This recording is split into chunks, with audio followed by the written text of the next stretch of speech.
Recording studio Ranchi. Music by Vikesh Bhojpuriya. DJ Kanchan Raj Muzaffarpur.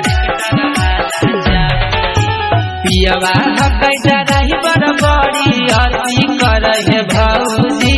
पियवा हकैता रही बड़ बड़ी अति करे भौजी। हाय अति करे भौजी। ट्रैक्टर वाला चाबी हमरा नाभि में डाले है भौजी। ट्रैक्टर वाला चाबी हमरा नाभि में डाले है भौजी। ट्रैक्टर वाला चाबी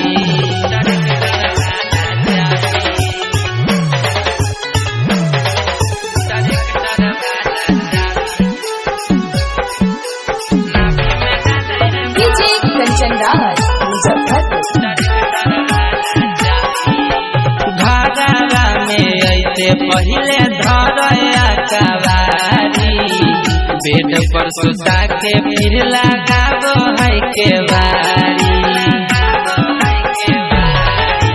घाघरा में ऐसे पहले दोस्तों हमारा वीडियो आपको कैसा लगा? अगर अच्छा लगा होगा तो हमारे वीडियो को लाइक कीजिएगा, चैनल को सब्सक्राइब करके बेल आइकन दबा लीजिएगा ताकि आप तक मेरा नोटिफिकेशन सबसे पहले जाएगा, आप हमारे वीडियो को सबसे पहले देख पाएँ।